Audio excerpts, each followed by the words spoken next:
Chapter 2 Of the Home of the Winds and of Circe. The next day Ulysses and his companions set sail. After a while they came to the floating island where the king of the winds had his home. Ulysses told the king all his story, how he had fought against Troy and what had happened to him afterwards. For a whole month the king made him welcome, and when he wished to go home he did what he could to help him. He took the hide of an ox, very thick and strong, and put in it all the winds that would hinder him in getting to his home, and fastened it to the deck of his ship. Then he made a gentle wind blow from the west. For 9 days it blew, till the ships were very near to the island of Ithaca, so near that they could see the lights on the cliffs. But just before dawn on the 10th day Ulysses, who had kept awake all the time, for he would not let anyone else take the rudder, fell asleep, and the crew of his ship said to each other, "See that great bag of oxhide? It must have something very precious inside it, silver and gold and jewels. Why should the chief have all these good things to himself?" So they cut the bag open, and all the winds rushed out and blew the ship away from Ithaca. Ulysses woke up at the noise, and at first thought that he would throw himself into the sea and die. Then he said to himself, "No, it is better to live," and he covered his face and lay still, without saying a word to his men. And the ships were driven back to the island of the king of the winds. Ulysses went to the king's palace with one of his companions and sat down outside the door. The king came up to see him and said, "How is this? Why did you not get to your home?" Ulysses said, "I fell asleep, and my men opened the bag. I pray you to help me again." "Nay," answered the king, "it is of no use to help the man whom the gods hate. Go away."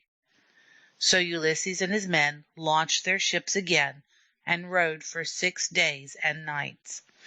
On the 7th day they came to a certain city named Lamos, a country where the night is as light as the day. Here there was a fine harbor with a very narrow mouth, and the high rocks all around it, so that it was always calm. It seemed so pleasant a place that all the ships were taken inside by their crews. Only Ulysses thought it safer to keep his ship outside. He sent 2 of his men to see the king of this place. These met a very tall and strong girl as they went, and asked her way to the palace. She told them, and indeed she was the king's daughter. So they knocked at the door, but when it was opened and they saw the queen, they were terribly frightened, for she was as big as a mountain and dreadful to look at. They ran away, but the queen called to her husband the king, and the king shouted to the people of the city.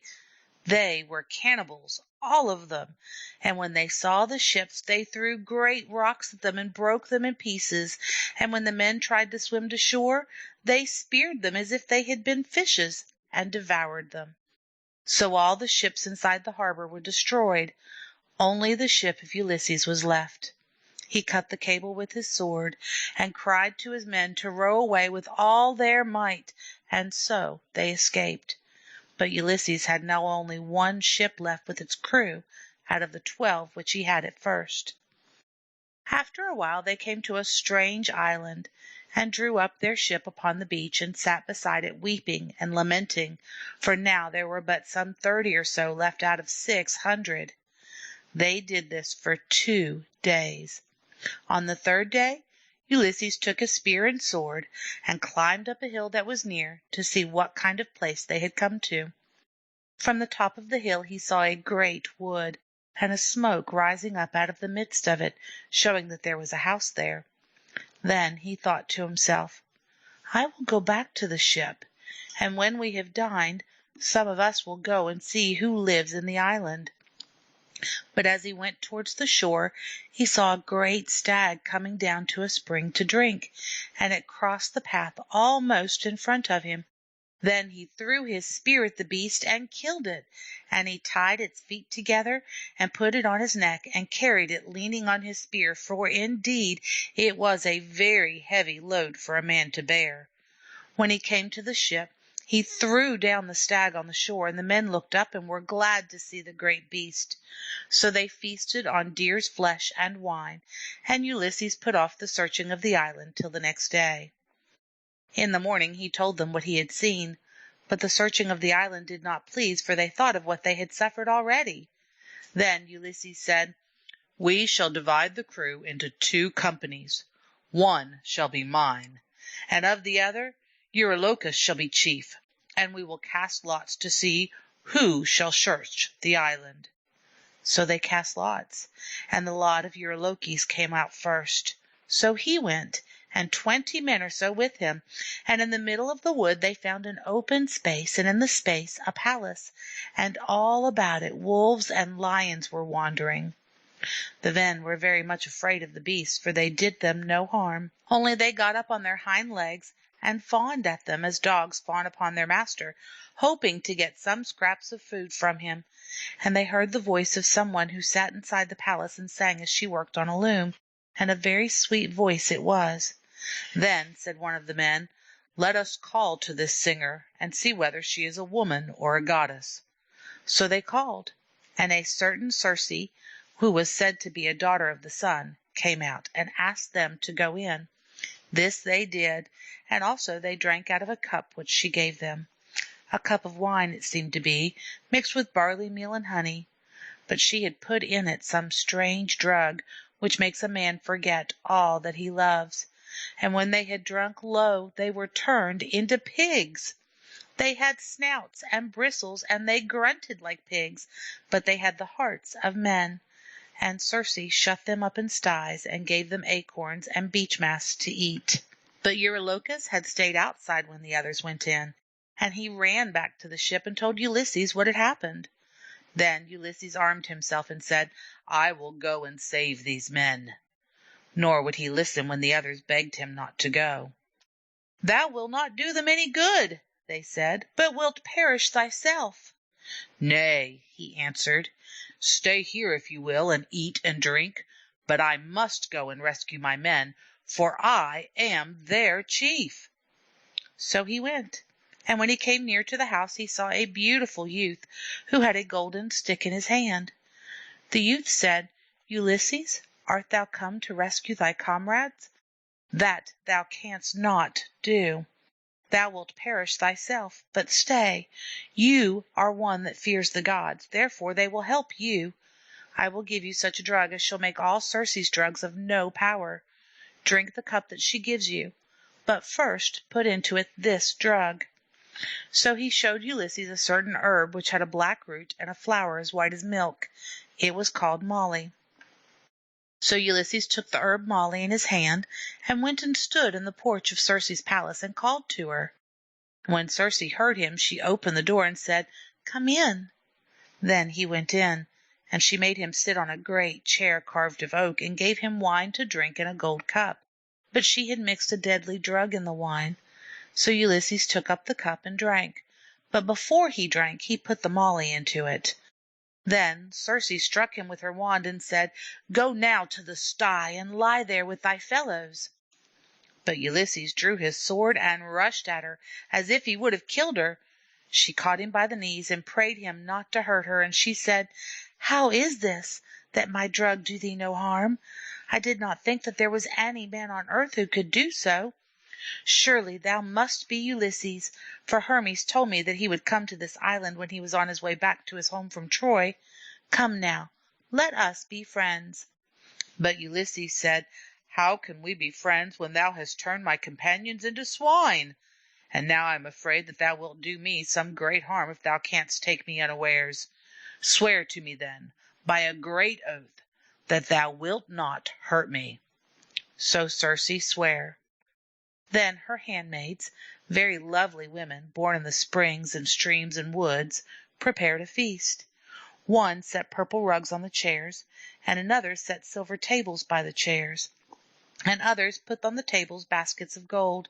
And they made ready a bath of hot water for Ulysses, and put some wonderful things into the water, so that when he had bathed he did not feel tired any more. Then one of the women, who was the housekeeper, and whom they all obeyed, brought Ulysses some very fine wheaten bread, and set many dainty dishes on the table. Then Circe said, "Eat and drink, Ulysses." But he sat and ate and drank nothing. "How is this?" she said. "Dost thou think that I will harm thee? Did I not swear a great oath that I would not?" And Ulysses said, "How can I eat and drink when my companions have been changed into brute beasts?"